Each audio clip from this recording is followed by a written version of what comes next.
Di awal film, kita akan diperlihatkan seorang ahli epidemiologi bernama Dr. Newman sedang menghadiri acara televisi pada tahun 1968. Ia membicarakan mengenai infeksi yang berasal dari jamur, misalnya Cordyceps, yaitu jamur semut.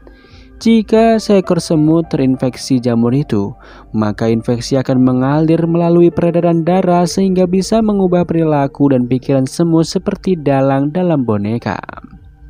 Cordyceps akan memakan inang dan menggantinya dengan dirinya sendiri.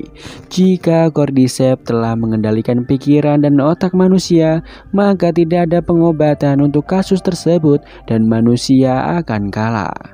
Scene berlanjut pada tahun 2003 di Texas, Amerika Serikat. Diperlihatkan kehidupan bahagia seorang pria bernama Joel yang tinggal bersama putri semata wayangnya bernama Sarah. Saat sedang sarapan, adik kandung Joel bernama Tommy datang. Mereka mendengar pembicaraan di radio yang mengatakan telah terjadi penyebaran infeksi jamur di Jakarta. Ya, di negara kita, yaitu Indonesia. Selesai sarapan, Joel dan Tommy berangkat kerja bersama dan mengantar Sarah ke sekolah. Hari itu adalah hari ulang tahun Joel.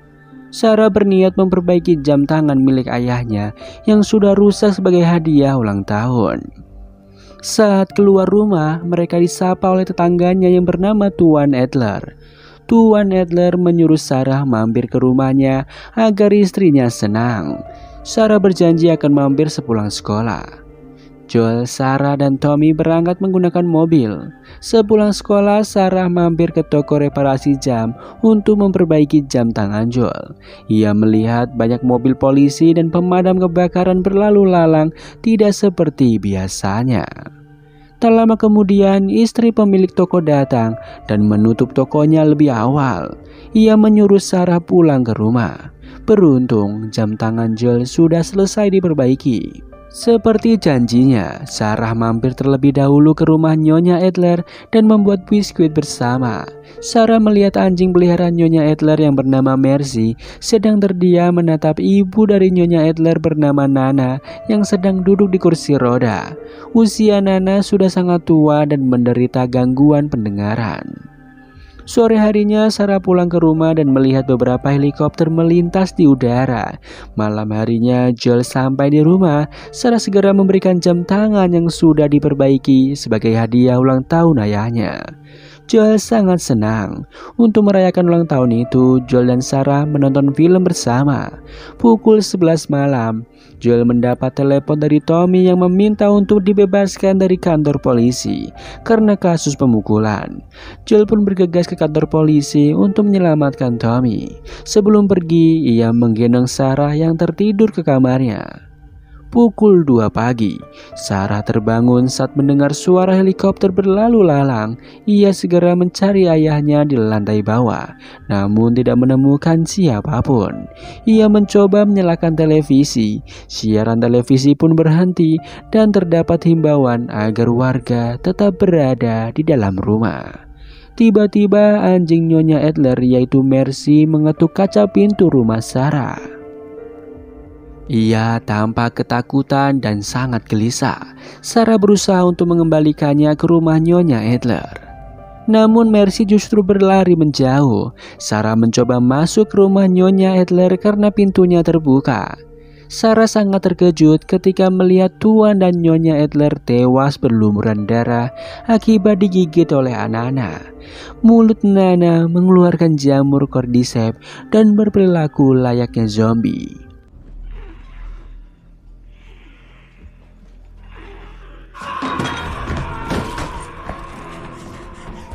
Beruntung Joel dan Tommy datang di waktu yang tepat. Joel segera memukul Nana hingga tewas. Joel, Sarah, dan Tommy masuk ke mobil dan pergi ke tempat yang aman. Situasi di jalan raya sangat ramai. Semua orang berpikir hal yang sama untuk menyelamatkan diri. Joel dan Tommy berpikir mungkin Nana tertular infeksi saat sedang berobat di rumah sakit Austin.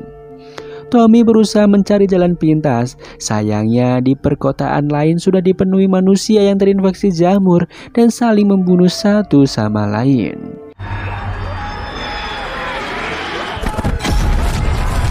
Beruntung mereka masih selamat. Namun pergelangan kaki Sarah patah. Tommy menyuruh Joel untuk membawa Sarah pergi ke sungai agar aman. Joel melarikan diri sambil menggendong Sarah. Di jalan mereka bertemu sekumpulan zombie dan salah satu dari mereka terus mengejar. Tiba-tiba zombie itu ditembak oleh salah satu militer yang sedang bertugas. Joel mengatakan bahwa ia dan putrinya tidak terinfeksi, namun militer tetap menembak mereka. Beruntung, Tommy segera datang menembaki militer itu. Joel segera menghampiri Sarah yang terluka parah akibat tembakan militer. Ia berusaha menggendong Sarah untuk menyelamatkannya. Beberapa saat kemudian, Sarah tewas di pelukan Joel. Joel menangis histeris karena kehilangan putri yang paling dicintainya. 20 tahun kemudian, tepatnya tahun 2023, terlihat seorang anak kecil memasuki zona karantina Boston. Setiap orang yang masuk harus diperiksa apakah ia terinfeksi jamur otak cordyceps atau tidak. Jika terinfeksi, maka akan dibunuh dan dibakar.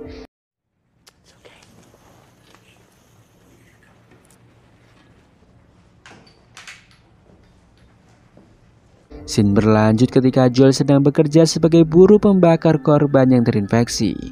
Joel tinggal di area karantina Boston yang dinaungi oleh Badan Penanggulangan Bencana Federal yang biasa disebut Fedra. Fedra mengambil kendali pemerintah Amerika Serikat dan angkatan bersenjata untuk mendirikan zona karantina. Salah satu temannya yang bernama Tess meminta Joel untuk membantunya membakar seorang anak kecil karena Tess tidak sanggup melakukannya. Joel kemudian membakar anak itu. Untuk menambah penghasilan, Joel dan Tess juga menjual barang-barang ilegal secara diam-diam seperti obat penenang.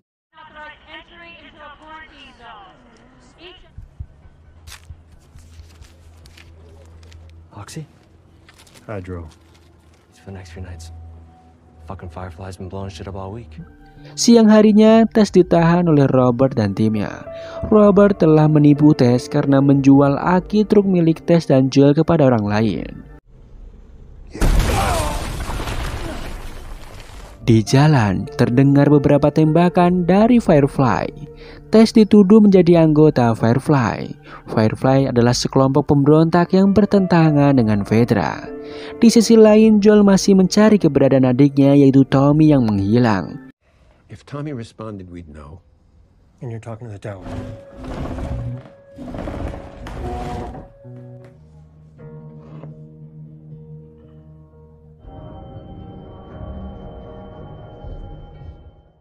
Esok harinya, Joel melihat wajah Tess yang dipenuhi luka dan segera mengobatinya. Tess menjelaskan bahwa Robert telah menjual aki milik mereka kepada orang lain. Saat itu, aki mobil adalah barang yang cukup langka dan sulit didapatkan akibat krisis yang telah terjadi. Aki dan truk itu akan Joel gunakan untuk mencari Tommy. Joel dan Tess berencana mencari Robert untuk mengambil akinya kembali. Di lain sisi, seorang anak perempuan berusia 14 tahun yang bernama Ellie dirantai di markas Firefly. Beberapa lama kemudian, seorang pimpinan Firefly bernama Marlin datang menghampiri Ellie dan melepaskan rantai di tangannya. Saat Ellie masih bayi, Marlin sengaja menempatkan Ellie di panti asuhan yang dikelola Fedra agar aman. Ellie memiliki keunikan yaitu kebal terhadap infeksi jamur cordyceps. Di lain tempat, Joel dan Tess berusaha mencari keberadaan Robert. Mereka melewati terowongan bawah tanah dan menemukan mumi zombie yang terinfeksi jamur. Saat ingin masuk ke sebuah ruangan, mereka melihat darah mengalir dari balik pintu. Saat masuk, mereka melihat Robert telah tewas dan aki milik mereka juga telah rusak. Tak disangka, tempat yang mereka kunjungi adalah markas Firefly. Tanpa sengaja, Joel bertemu Ellie yang mencoba menyerangnya dengan pisau. Rupanya, Robert berniat menjual aki tersebut kepada Marlin. Namun akinya telah rusak, sehingga Marlin membunuhnya. Marlin meminta bantuan kepada Joel dan Tess untuk membantu menyelundupkan Ellie ke markas Firefly di sisi barat dengan selamat. Ia tidak dapat melakukannya sendirian karena situasinya sedang tidak aman. Ia berjanji akan memberikan seluruh kebutuhan yang diperlukan Joel, mulai dari haki, truk, senjata, dan barang lainnya. Setelah berdiskusi, Joel dan Tess sepakat dengan perjanjian tersebut karena mereka membutuhkan semua barang yang dijanjikan Marlin untuk mencari Tommy. Akhirnya Joel dan Tess membawa Ellie ke rumah mereka. Joel tidur sebentar untuk mengulur waktu sampai malam. Mereka berencana melarikan diri di malam hari agar tidak mudah ditangkap oleh Fedra. Joel tetap memakai jam tangan yang diperbaiki oleh Sarah 20 tahun lalu meskipun telah rusak. Malam harinya, Fedra sedang melakukan operasi militer. Joel, Tess, dan Ellie berjalan perlahan sambil bersembunyi. Sayangnya mereka terlihat oleh salah satu militer Fedra. Jika keluar tanpa seizin Fedra, mereka bisa dihukum gantung. Karena ketakutan, Ellie menusuk kaki militer dengan pisau miliknya. Militer marah dan ingin menembaknya. Joel teringat masa lalu ketika militer menembak Sarah. Mengingat kejadian itu, Joel marah dan memukuli militer hingga tewas. Tess tidak sengaja melihat tangan Ellie yang terkena gigitan zombie, namun tubuhnya tidak berubah sama sekali.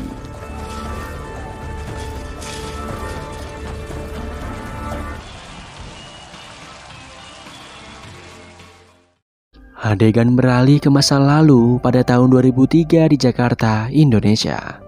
Seorang profesor mikologi bernama Ratna dijemput oleh Jenderal TNI bernama Agus Hidayat saat sedang makan siang. Ratna dibawa ke Kementerian Kesehatan Republik Indonesia untuk membantu penyelidikan terkait kasus infeksi yang sedang terjadi di ibu kota. Ratna diminta untuk meneliti spesimen yang terinfeksi. Ia mengamati jamur di mikroskop dan mengatakan bahwa itu adalah jamur Cordyceps.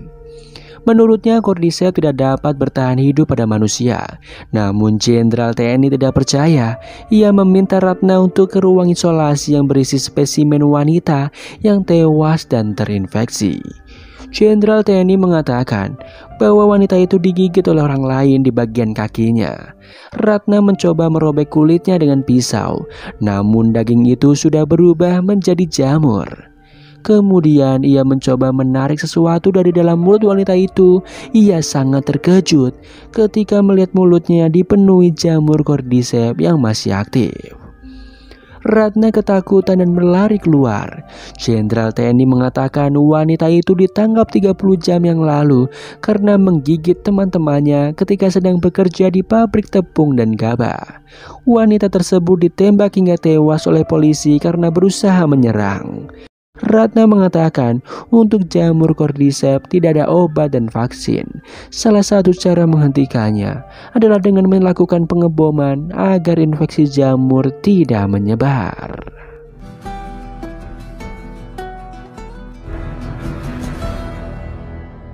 Scene beralih ke masa sekarang. Joel dan Tess mengawasi Ellie yang baru terbangun dari tidurnya.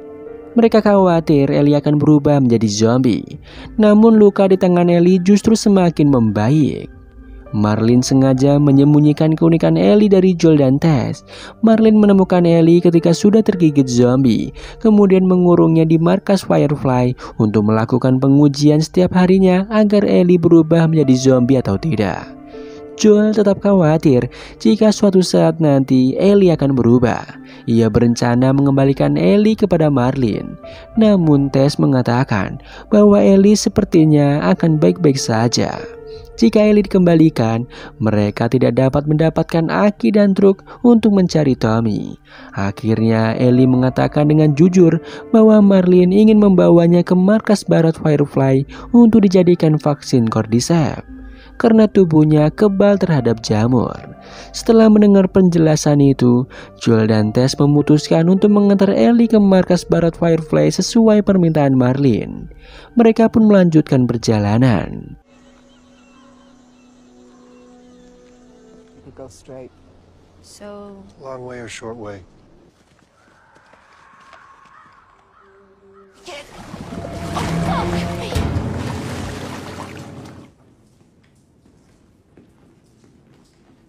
Dari atas gedung terlihat sekumpulan zombie jamur yang tergeletak di depan sebuah gedung. Tess menjelaskan bahwa jamur akan tetap tumbuh di bawah tanah dan seratnya membentang hingga beberapa kilometer. Jika ada yang menginjak sepeta cordyceps di satu tempat, maka bisa membangunkan kembali seluruh zombie jamur yang aktif di beberapa tempat lainnya. Kemudian mereka mencoba masuk ke salah satu gedung untuk mencari markas Firefly. What the fuck did that? Tiba-tiba terdengar suara zombie yang kepalanya ditumbuhi jamur yang masih aktif. Zombie itu biasa disebut clicker. Beberapa zombie mencoba menyerang mereka. Mereka terpisah karena menghindari kejaran zombie itu. Akhirnya Joel dan Tess berhasil membunuh zombie dengan beberapa kali tembakan. Namun Ellie terkena gigitan zombie di tangannya. Tess menenangkan Joel bahwa Ellie pasti akan baik-baik saja. Mereka melanjutkan perjalanan dan masuk ke dalam salah satu gedung. Di dalamnya terdapat beberapa anggota Firefly yang tewas akibat saling terinfeksi. Joel dan Tess merasa perjuangan mereka sia-sia. Marlin juga tidak sempat memberitahu di mana letak markas barat Firefly. Joel mengatakan pada Tess bahwa sebaiknya mereka kembali saja. Namun Tess menolak. Tadi sangka leher Tess sudah terkena gigitan zombie dan semakin parah. Sementara luka gigitan di tangan Ellie justru semakin membaik. Akhirnya mereka percaya dengan keunikan yang dimiliki Ellie. Tess meminta Joel untuk tetap menyelamatkan Ellie. Tiba-tiba salah satu zombie terbangun. Joel segera menembaknya. Sayangnya tembakan itu mengenai serat jamur di bawah tanah, sehingga membangunkan seluruh zombie di tempat lainnya. Tess segera menumpahkan beberapa drum minyak untuk membakar gedung agar para zombie tidak dapat mengejar Joel dan Ellie. Beberapa saat kemudian, para zombie masuk ke gedung. Tess mengorbankan dirinya bersama para zombie agar tidak menginfeksi Joel dan Ellie. Kini hanya tersisa Joel dan Ellie. Mereka melanjutkan perjalanannya kembali dan beristirahat sebentar di area sungai dan hutan. Beberapa kali Ellie mencoba berbicara dengan Joel, namun Joel mengabaikannya karena masih bersedih dengan kepergian Tess. Ellie mengatakan agar Joel tidak menyalahkannya karena hal itu. Sejak awal Joel dan Tess yang memutuskan sepakat dengan perjanjian Marlin. Mendengar hal itu, Joel mulai tersadar dengan perkataan Ellie. Di perjalanan, Ellie dan Joel saling berbincang. Ellie mengajukan beberapa pertanyaan agar lebih akrab dengan Joel. Setelah berjalan cukup jauh, mereka sampai di peternakan Cumberland yang merupakan tempat rahasia Joel dan Tess untuk menyembunyikan senjata cadangan dan barang-barang lainnya. Joel mengambil beberapa barang yang diperlukan, sementara Ellie penasaran dan berkeliling tempat tersebut. Ia masuk ke ruang bawah tanah dan melihat satu zombie jamur yang terperangkap. Ellie mendekatinya dan mencungkil bagian kulit zombie dengan pisau untuk melihat bagian dalam kulitnya. Rupanya daging manusia tersebut sudah berubah total menjadi jamur. Tanpa berpikir panjang, ia segera membunuh zombie tersebut. Tak lama kemudian Ellie muncul. Ia tidak mengatakan apapun mengenai zombie tadi kepada Joel. Lalu mereka melanjutkan perjalanan kembali. Ellie bertanya bagaimana awal mula munculnya zombie. Joel juga tidak tahu pasti kejadiannya. Saat itu ia hanya menduga jamur cordyceps bermutasi menjadi zombie. Jamur kemungkinan berasal dari bahan makanan berbahan dasar tepung dan gula yang tercemar dan dimakan oleh manusia. Di perjalanan mereka menemukan setumpuk tulang belulang manusia. Scene beralih ke masa lalu pada tahun 2003. Saat itu pihak militer mengevakuasi warga pedesaan di kota-kota kecil agar terhindar dari infeksi zombie dan berjanji akan mengevakuasi mereka ke tempat yang lebih aman. Nyatanya di perjalanan mereka semua justru dibunuh. Namun ada seorang pria bernama Bill yang bersembunyi di ruang bawah tanah karena tidak percaya dengan perkataan manis militer.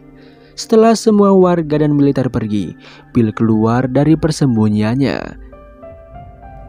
Kini hanya ia yang tersisa di pedesaan itu. Ia mulai mempersiapkan cara bertahan hidup seorang diri. Ia membuat jebakan dan pagar listrik bertegangan tinggi agar jika salah satu zombie masuk, mereka akan langsung mati. Ia menjalani hidupnya dengan tenang dan bahagia selama bertahun-tahun hingga pada tahun 2007. Bill menemukan seorang pria bernama Frank yang terperangkap di dalam jebakan buatannya.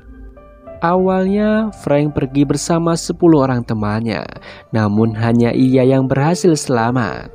Bill mengecek kondisi Frank apakah terinfeksi atau tidak. Beruntung Frank baik-baik saja.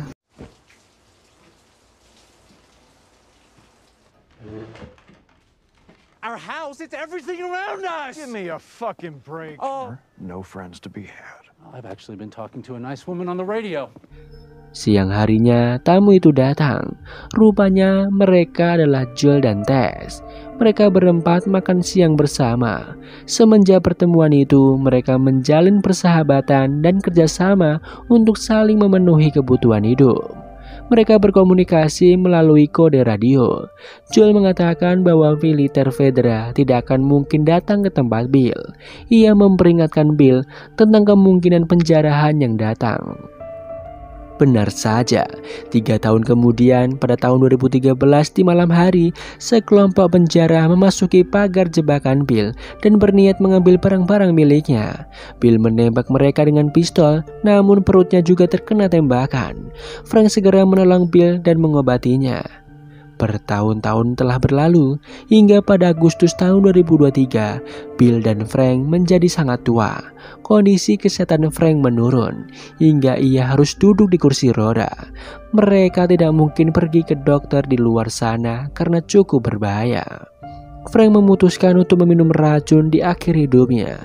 Karena persahabatan mereka yang begitu besar, Bill juga memutuskan meminum racun bersama Frank. Mereka berdua sudah merasa puas dengan kehidupan bahagia yang dijalani selama ini. Mereka pun bebas melakukan apapun tanpa terinfeksi zombie dan militer federal. Scene berlanjut ke masa kini. Joel dan Ellie tiba di rumah Bill sesuai instruksi terakhir dari Tess. Sebelum tewas, Tess meminta Joel untuk pergi ke rumah Bill dan Frank agar mendapatkan bantuan. Sesampainya di sana, Joel merasa ada sesuatu yang tidak beres karena rumah Bill tidak terkunci. Mereka masuk ke dalam rumah dan Ellie menemukan secari surat wasiat yang dituliskan Bill untuk Joel sebelum tewas. Bill menjelaskan bahwa ia dan Frank sudah tewas dan jasadnya berada di kamar. Bill meminta Joel untuk tidak membuka kamar tersebut. Bill dan Frank memberikan semua barang-barang miliknya kepada Joel. Mereka juga memberitahu kode bunker. Joel bebas mengambil apapun yang ia butuhkan karena mereka adalah sahabat. Bill juga berpesan agar Joel selalu menjaga Tess. Sayangnya Tess telah tewas lebih dulu. Joel dan Ellie mengambil semua barang yang dibutuhkan. Ellie diam-diam mengambil senjata milik Bill karena Joel tidak pernah memperbolehkannya memegang senjata. Joel dan Ellie mandi dan berganti pakaian. Mereka bersiap mencari Tommy menggunakan mobil.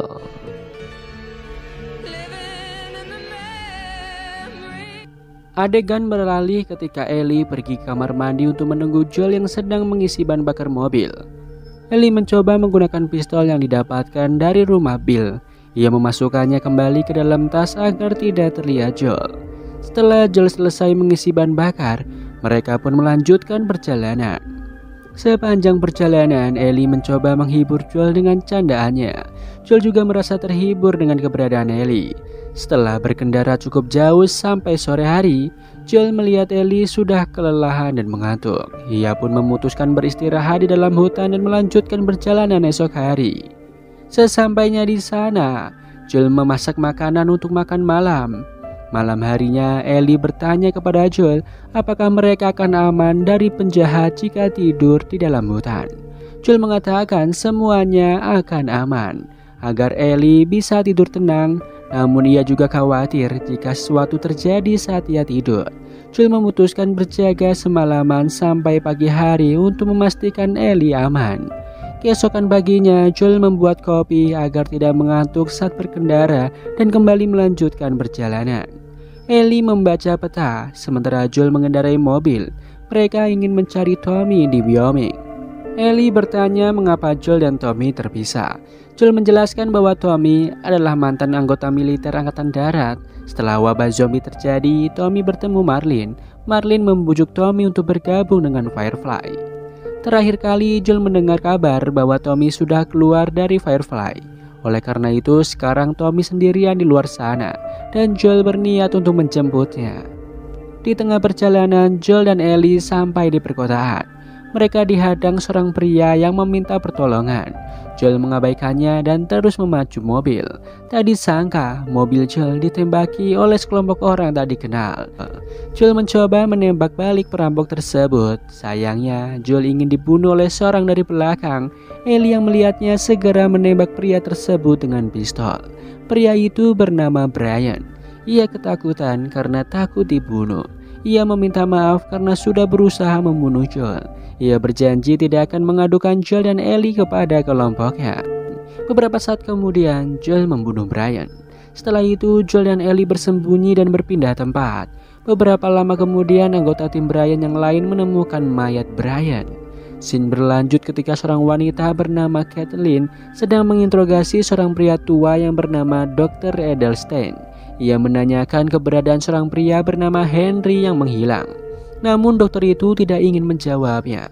Kathleen adalah pimpinan kelompok bernama Rakyat. Mereka bukanlah Fedra ataupun Firefly. Rakyat adalah perkumpulan warga yang bertahan hidup di kota tersebut. Kathleen memerintahkan anggotanya untuk mencari orang yang telah membunuh Brian. Karena kesal, Kathleen segera membunuh dokter tadi. Joel dan Ellie mengamati pergerakan Rakyat dari balik toko.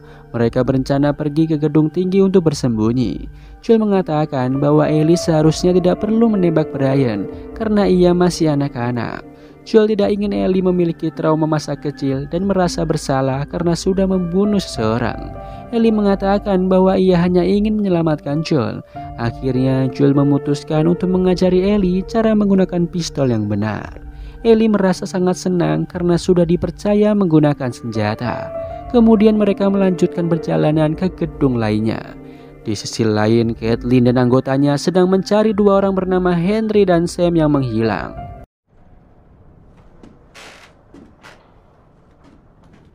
They're out of food. Henry won't let Sam starve. Fuck! Oh shit. Straighten up. I got you.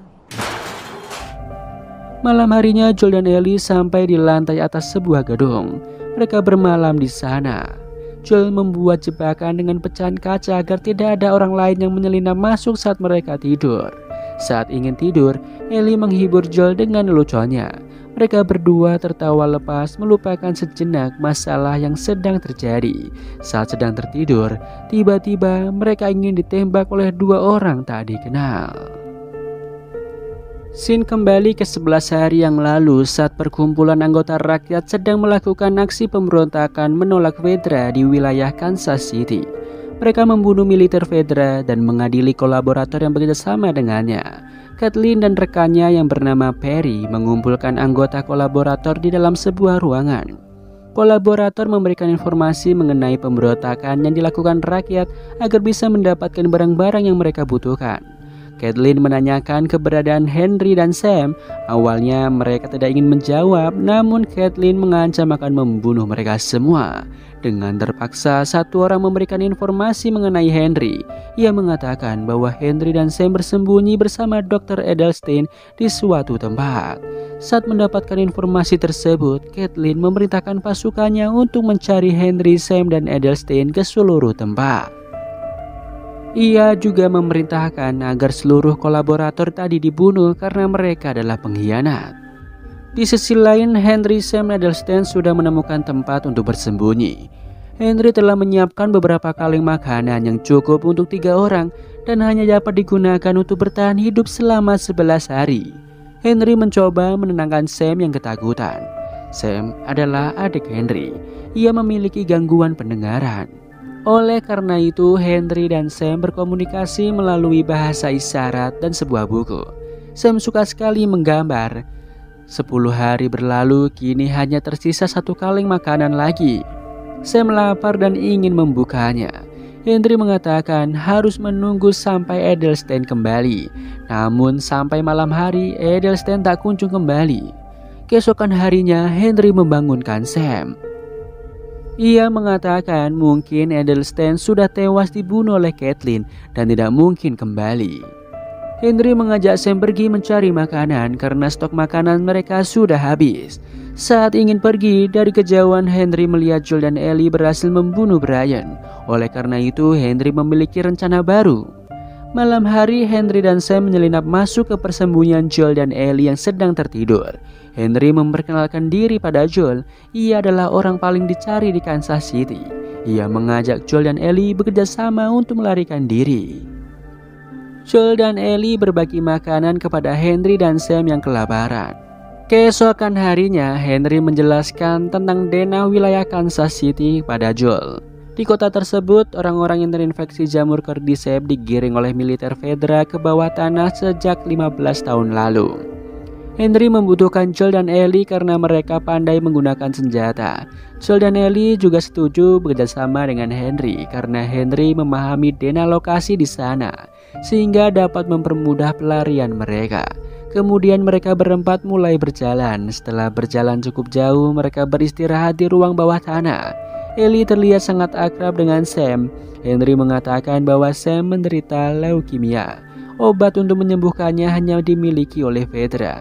Itulah sebabnya Henry menjadi pengkhianat dan bergabung dengan kolaborator. Ia pernah membunuh seorang pria yang sangat baik bernama Michael. Michael merupakan pimpinan anggota perlawanan di Kansas City bernama Rakyat, dan kakak kandungnya yaitu Kathleen. Henry memberikan Michael pada Fedra demi mendapatkan obat untuk Sam. Oleh sebab itu, Kathleen dan pasukan rakyat sangat marah dan ingin membunuh Henry. Sore harinya, Kathleen berdiam diri di kamar masa kecilnya. Beberapa saat kemudian, temannya yang bernama Perry datang. Perry merupakan kolonel militer rakyat. Kathleen menceritakan masa kecilnya bersama Michael. Menurutnya, Michael adalah orang yang sangat baik dan pemaaf. Bahkan saat terakhir kali Kathleen melihat Michael di dalam penjara, Michael meminta Kathleen untuk memaafkan perbuatan Henry. Namun sampai saat ini Kathleen tidak bisa melakukan itu.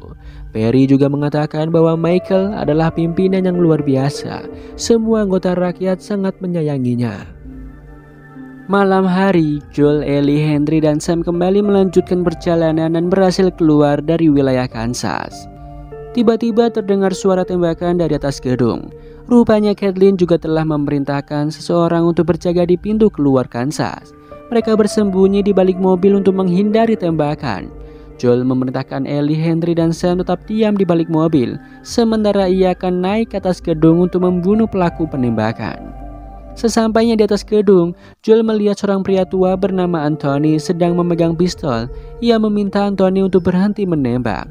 Namun, ia menolak dan justru ingin menembak Joel. Dengan terpaksa, Joel menembaknya hingga tewas dan mengambil senjata miliknya. Tiba-tiba terdengar suara dari alat komunikasi. Kathleen mengatakan kepada Anthony bahwa ia dan pasukannya akan segera sampai. Joel berteriak kepada Henry dan Sam dan Ellie agar segera melarikan diri.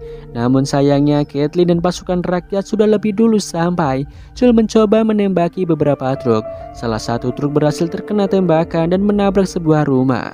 Kathleen memerintahkan Henry keluar dari persembunyiannya. Henry berjanji akan menyerahkan diri jika Sam dan Ellie diselamatkan. Namun Kathleen menolak. Henry menyuruh Ellie membawa Sam pergi. Saat Kathleen ingin menembak Henry, tiba-tiba truk yang terbakar tadi masuk ke dalam sebuah lubang besar di bawah tanah. Tak disangka dari dalam lubang itu terdapat banyak sekali zombie yang berlari keluar. Itu adalah zombie yang digiring oleh Fedra ke bawah tanah 15 tahun yang lalu, sehingga mereka menjadi sangat ganas. Pasukan Kathleen mencoba menembaki zombie, namun mereka sangat kuat. Kesempatan itu membuat Henry, Sam, dan Ellie dapat melarikan diri. Di dalam lubang datang zombie yang sangat besar dan kuat. Perry menyuruh Kathleen melarikan diri. Zombie itu sangat kebal terhadap peluru hingga akhirnya Perry terbunuh. Di lain sisi, Henry dan Sam terjebak di bawah mobil. Ellie berusaha menyelamatkan mereka dengan menusuk para zombie dengan pisau. Joel segera turun dari gedung untuk membantu. Saat Henry, Sam, dan Ellie ingin melarikan diri, tiba-tiba Caitlin datang berniat untuk menembak Henry. Beruntung saja, salah satu zombie datang dan membunuh Caitlin. Joel, Ellie, Henry, dan Sam segera menjauh dari tempat tersebut dan beristirahat di salah satu rumah untuk melanjutkan perjalanannya esok hari. Ellie dan Sam berkomunikasi menggunakan buku. Sam bertanya kepada Ellie apakah ia pernah merasa takut. Ellie menjelaskan bahwa ia selalu merasa takut, namun ia lebih takut jika akan berakhir sendirian. Sam mengatakan bahwa ia takut karena kakinya tergigit oleh zombie. Ellie terkejut dan segera mengambil pisau untuk melukai tangannya. Ia mengobati luka Sam dengan darah miliknya yang memiliki kekebalan terhadap infeksi jamur. Sam meminta Ellie untuk menjaganya sampai pagi hari. Mereka berpelukan dan saling menyayangi. Ellie menganggap Sam seperti adiknya sendiri. Keesokan paginya, Ellie terbangun dari tidurnya. Ia menghampiri Sam yang sedang duduk menatap jendela. Tiba-tiba Sam menolak dan langsung menyerang Ellie seperti zombie. Rupanya darah Ellie tidak dapat mengobati Sam. Karena panik, Henry menembak Sam. Ia tak menduga jika itu adalah adiknya. Ia menangis dan bunuh diri dengan menembakkan pistol di kepalanya hingga tewas. Joel dan Ellie bersedih dan segera menguburkan jasad Henry dan Sam di halaman rumah. Akhirnya mereka melanjutkan perjalanan selanjutnya dengan berjalan kaki. Setelah mengembara selama 3 bulan, Joel dan Ellie sampai di sebuah rumah di tengah es yang berisi pasangan tua. Joel menanyakan informasi mengenai jalan menuju barat. Kakek itu menjelaskan bahwa Joel harus memutar ke arah timur supaya aman dan jangan melintasi sungai kematian yang ada di barat karena cukup berbahaya. Setelah mendapatkan informasi tersebut, mereka segera melanjutkan perjalanan. Ellie mencuri salah satu kelinci buruan milik kakek yang tergantung di depan pintu. Saat ingin berjalan, tiba-tiba jantung Joel terasa sakit. Ellie khawatir, namun Joel mengatakan bahwa ia baik-baik saja. Mereka memutuskan berjalan melalui sungai kematian di sisi barat agar lebih cepat dan akan menghadapi bahaya apapun yang mungkin terjadi di sana. Setelah berjalan cukup jauh hingga malam hari, mereka bermalam di sekitar bebatuan. Joel memberi isolasi di sepatunya yang sudah mulai rusak akibat perjalanan jauh. Mereka makan malam, membuat api unggun dan saling bertukar cerita. Ellie menanyakan rencana Joel setelah mereka berpisah nanti. Joel menjawab bahwa ia hanya ingin hidup tenang dan memiliki peternakan domba. Ellie mengatakan bahwa ia ragu apakah vaksin dari darahnya akan berhasil atau tidak. Ia jujur pada Joel bahwa ia pernah memberikan darahnya kepada kaki Sam yang terinfeksi namun gagal. Joel sangat terkejut, namun ia percaya bahwa Firefly pasti berhasil membuat vaksin dari Ellie. Setelah berbincang, Joel menyuruh Ellie tidur, sementara ia akan berjaga semalaman untuk menjaga Ellie. Keesokan paginya, Joel terbangun dari tidurnya. Rupanya ia ketiduran dan Ellie berjaga saat menjelang pagi. Joel mengingatkan kepada Ellie jika suatu saat nanti ia tertidur, maka Ellie harus membangunkannya. Joel tidak ingin membahayakan nyawa Ellie jika harus berjaga karena ia masih anak-anak. Kemudian mereka melanjutkan perjalanan kembali. Sesampainya di sungai kematian, mereka dihadang oleh sekelompok orang berkuda. Joel dan Ellie diperiksa oleh anjing pelacak. Jika mencium bau orang yang terinfeksi, maka anjing akan menggigit dan mencabik-cabiknya. Anjing itu mulai mendekati Joel dan hasilnya aman. Tak disangka anjing itu justru menyukai Ellie. Joel menjelaskan bahwa ia hanya ingin mencari adiknya. Seorang wanita bertanya identitas Joel. Beberapa saat kemudian, Joel dan Ellie dibawa ke tempat tinggal mereka di Wyoming menggunakan kuda. Tak disangka, Joel akhirnya bertemu dengan adiknya yaitu Tommy yang selama ini ia cari. Mereka berpelukan untuk melepas rindu. Joel dan Ellie diajak makan bersama oleh Tommy dan seorang wanita. Joel berterima kasih karena sudah disambut baik. Tommy menjelaskan bahwa wanita itu adalah istrinya yang bernama Maria. Maria mengajak Joel dan Ellie berkeliling tempat tinggal mereka. Maria menjelaskan bahwa ia dan beberapa orang lainnya tinggal di sana sejak 7 tahun yang lalu. Mereka menyembunyikan tempat itu dengan tidak menyalakan sinyal radio dan alat pemancar lainnya. Itulah sebabnya Tommy tidak pernah lagi mengirimkan pesan kepada Joel. Di tempat itu juga terdapat beberapa fasilitas yang sangat lengkap mulai dari sekolah, rumah ibadah, peternakan, perkebunan, bioskop, dan lainnya. Keadaannya benar-benar sempurna layaknya kota impian. Tommy berterima kasih kepada Joel karena masih peduli padanya. Joel menjelaskan bahwa ia hanya ingin membawa Ellie ke markas Firefly.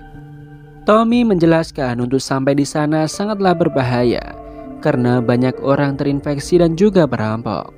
Oleh karena itu, Joel mengajak Tommy untuk membantunya mengantar Ellie ke sana karena Tommy lebih pandai dalam menembak. Namun Tommy menolak karena istrinya sedang hamil dan akan segera melahirkan.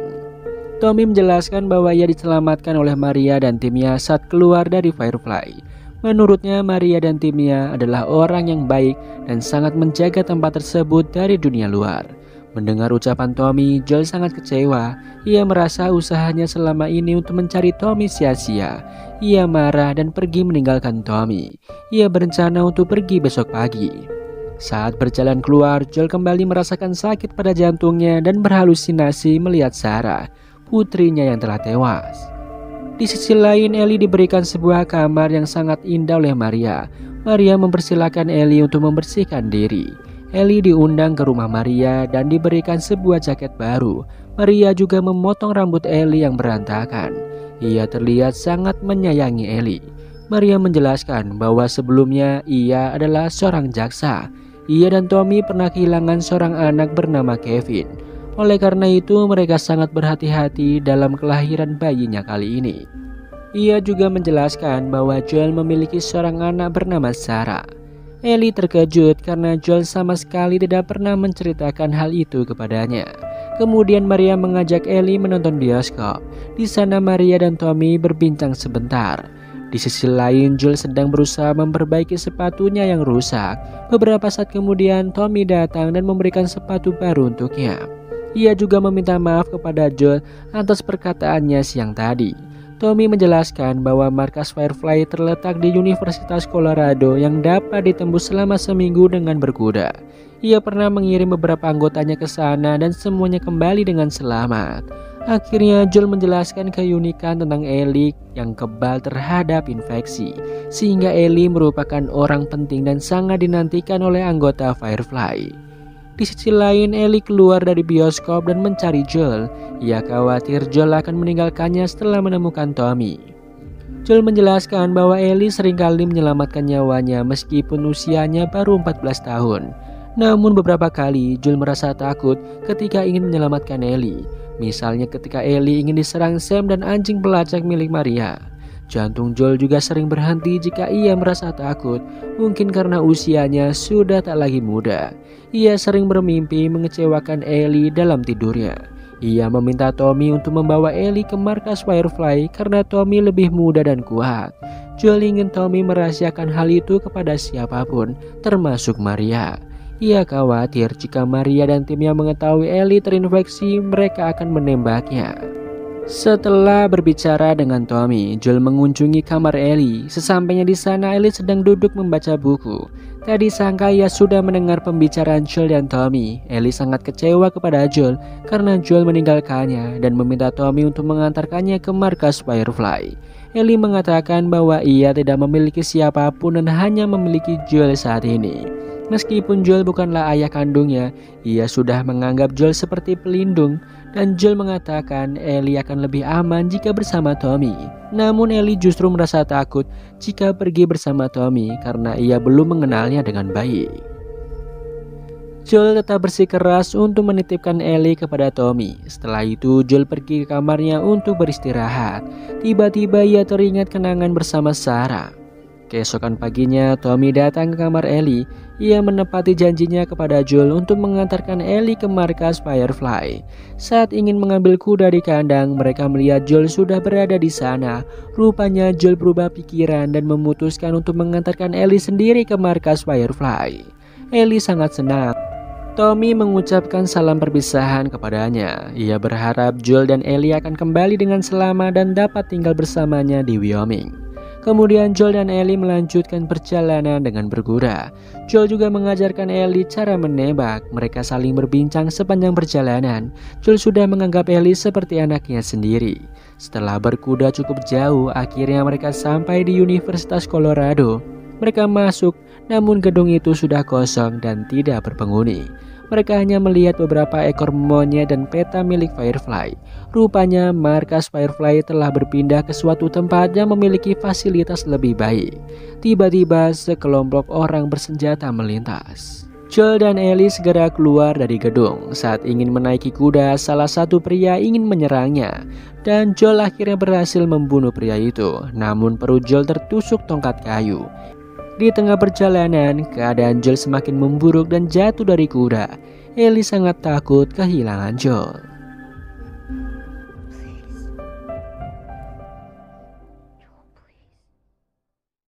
Ellie membawa Joel dan kudanya ke dalam sebuah rumah kosong. Joel meminta Ellie untuk meninggalkannya dan kembali ke rumah Tommy untuk meminta Tommy mengantarkannya ke markas Firefly. Namun Ellie menolak. Ia tidak bisa meninggalkan Joel sendirian dan mati. Akhirnya Ellie pergi ke lantai 2 untuk mencari sesuatu yang bisa digunakan untuk menyelamatkan Joel. Scene kembali ke masa lalu. Saat bersekolah, Ellie merupakan anggota pelatihan sekolah Fedra. Saat sedang olahraga, Ellie bertengkar dengan temannya yang bernama Bethany. Bethany mengejek Ellie tidak memiliki teman karena teman Ellie sudah pergi beberapa minggu lalu.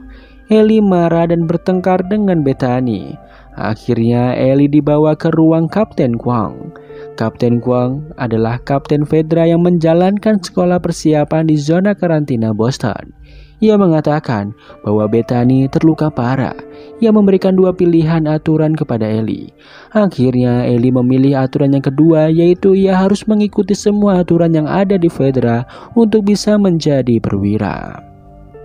Kapten Kwong percaya bahwa Ellie sangat pintar dan memiliki jiwa kepemimpinan di dalam dirinya. Setelah itu Ellie pergi ke kamarnya untuk tidur. Pukul 2 malam saat Ellie sedang tidur, tiba-tiba Riley menyelinap masuk melalui jendela. Riley adalah sahabat baik Ellie yang beberapa minggu lalu melarikan diri dari sekolah Fedra karena bergabung dengan Firefly. Ia mengajak Ellie kabur untuk menikmati malam bersamanya di suatu tempat. Ellie menolak karena ia sangat membenci Firefly. Sekolah Fedra dibentuk untuk melatih para anggotanya dalam membunuh Firefly. Karena persahabatan mereka, Ellie menuruti Riley. Mereka kabur pukul 2 malam dan mulai berjalan. Riley menunjukkan pistol yang didapatkan dari Firefly. Mereka berpetualang melalui berbagai tempat hingga akhirnya mereka sampai di sebuah mall terbengkalai. Ellie sangat terkesan karena ia baru pertama kali melihatnya. Riley mengajak Ellie untuk naik komedi putar. Check me out, man. This is so cool. Full of infected, is it? Okay, you were right. Come here.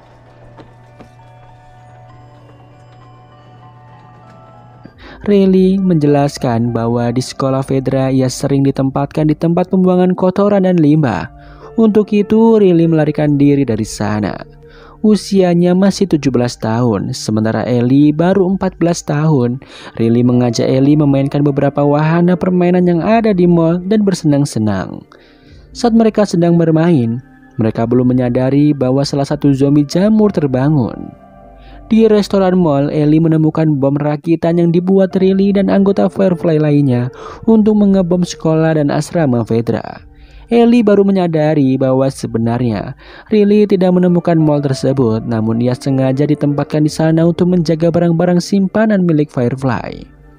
Riley menjamin bahwa bom buatan Firefly tidak akan melukai Ellie. Ia akan selalu menjaga Ellie sebagai sahabatnya. Riley memberitahu jika ia akan menjalankan misi sebentar lagi, sehingga ia mengajak Ellie bertemu untuk terakhir kalinya. Ellie kecewa dan pergi meninggalkan Riley. Saat sedang berjalan keluar, tiba-tiba Ellie berubah pikiran dan berlari ke dalam mall untuk menemui Riley. Riley sangat senang, ia mengajak Ellie bermain lagi sambil menyalakan musik. Tiba-tiba salah satu zombie terbangun dan berlari mengejar mereka. Riley mencoba menembak zombie itu namun gagal. Akhirnya Ellie berhasil membunuh zombie dengan menusuknya menggunakan pisau. Sayangnya tangan Ellie dan Riley terkena gigitan zombie. Mereka sangat bersedih, namun mereka berjanji untuk tetap bersama. Scene berlanjut ke masa kini. Ellie berusaha mencari peralatan yang bisa digunakan untuk mengobati luka Joel. Ketika melihat benang dan jarum, Ellie segera mengambilnya dan menghampiri Joel yang sedang sekarat. Ia memutuskan untuk menjahit luka Joel, meskipun itu adalah kali pertamanya ia menjahit luka manusia. Namun hanya itulah yang bisa ia lakukan demi menyelamatkan nyawa Joel. We take the easy way out. It's quick. We don't give that up.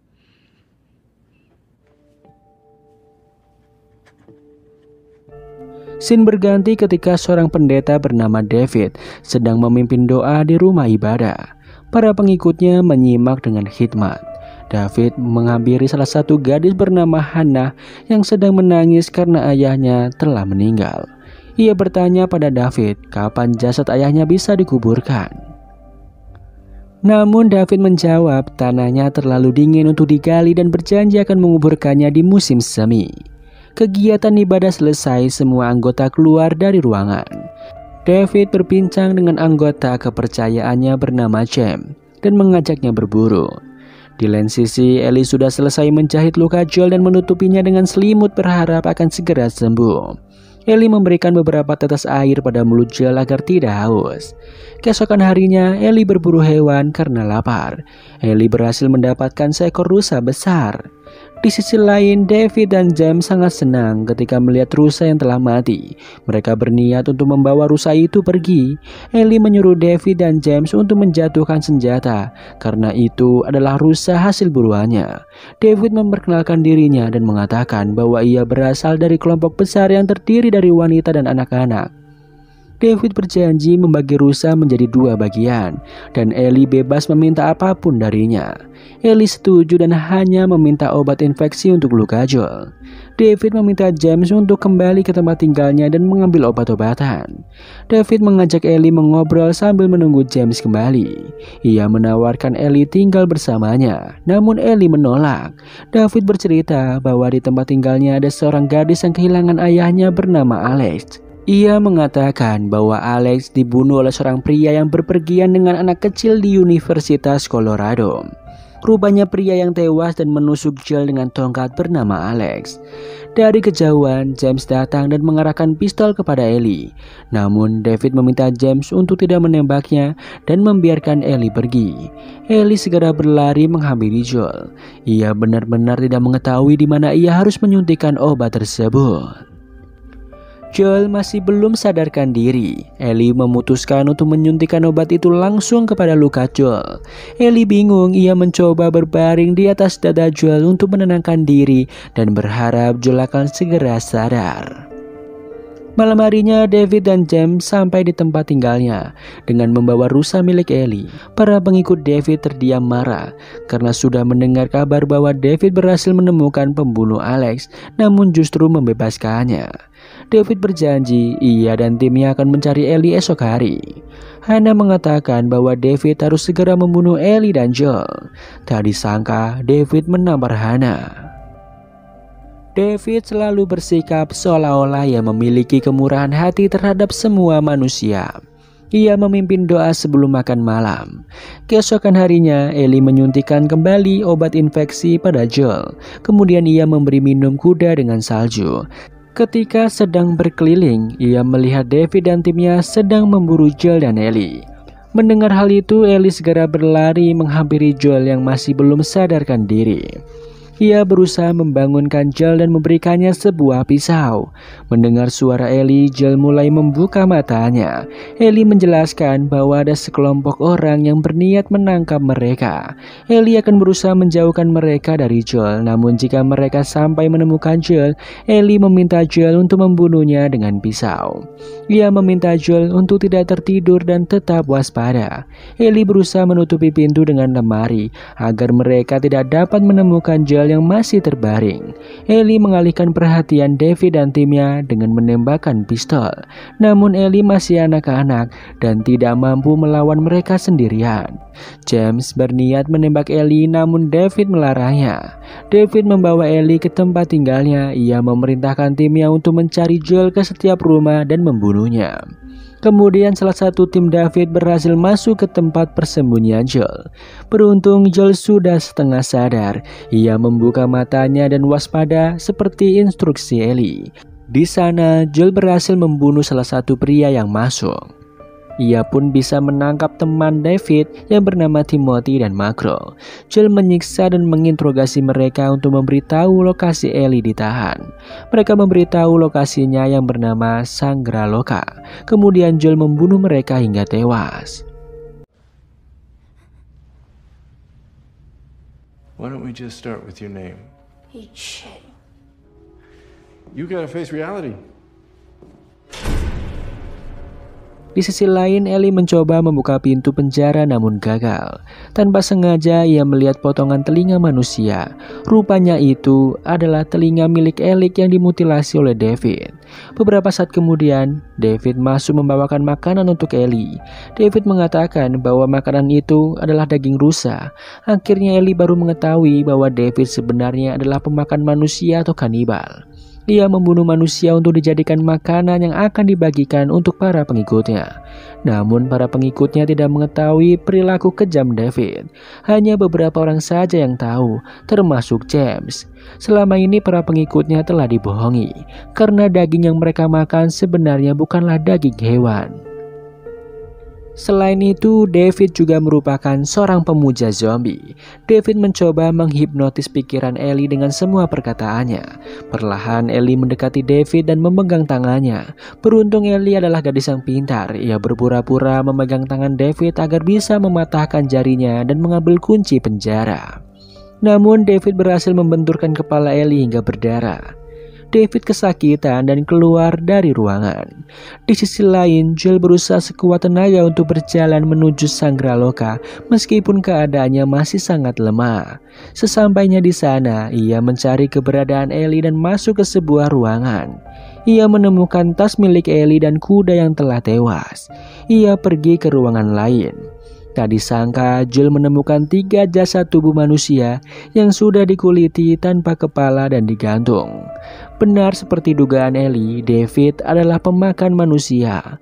Di lain tempat, David dan James membawa pisau besar. Mereka mengeluarkan Ellie dari penjara dan membaringkannya pada sebuah meja untuk dibunuh dan dicincang. Ellie sangat ketakutan dan menggigit tangan David. Ia mencoba mencari cara dengan mengatakan bahwa ia terinfeksi jamur yang mengakibatkan tangan David terinfeksi. David dan James melihat luka di tangan Ellie. Mereka kagum dengan keistimewaan yang dimiliki Ellie karena tidak berubah menjadi zombie. Tanpa pikir panjang, Ellie segera mengambil pisau dan membunuh James. Ellie berlari menuju dapur dan bersembunyi dari kejaran David.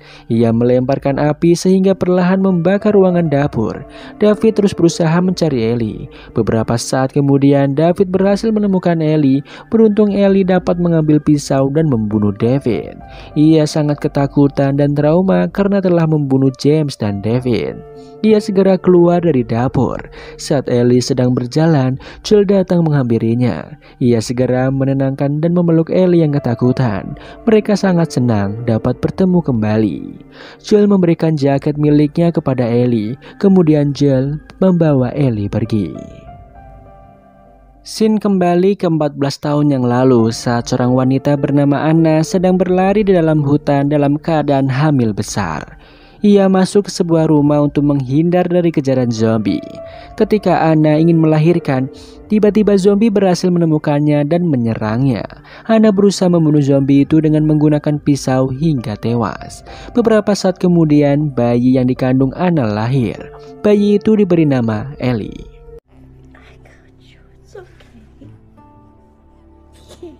Malam harinya, Marlin dan tim Firefly masuk ke rumah itu untuk mencari Anna. Marlin mendengar Anna yang sedang bernyanyi. Ia sangat terkejut ketika melihat Anna sudah melahirkan, namun kaki Anna sudah terkena gigitan zombie. Anna berbohong dengan mengatakan bahwa tali pusar bayinya sudah dipotong sebelum ia terinfeksi. Anna mengatakan bahwa Ellie belum terinfeksi. Ia meminta Marlin untuk membawa Ellie ke Boston dan dirawat dengan baik. Ia juga memberikan pisau miliknya kepada Ellie. Beberapa saat kemudian tubuh Anna mulai bereaksi terhadap infeksi sebelum berubah menjadi zombie. Anna menyuruh Marlin untuk membunuhnya, namun Marlin menolak karena mereka sudah bersahabat baik sejak lama. Marlin segera menggendong Ellie dan memberikannya kepada temannya. Ia meminta telinga Ellie ditutup agar tidak mendengar suara tembakan. Dengan terpaksa, ia pun membunuh Anna. Scene kembali ke masa kini. Dari kejauhan, Joel memanggil Ellie yang sedang termenung di atas mobil. Joel dan Ellie sudah melewati beberapa hari perjalanan. Luka di tubuh mereka juga sudah membaik. Mereka terus melanjutkan perjalanan menuju rumah sakit Firefly. Joel menyadari perilaku Ellie tidak seperti biasanya.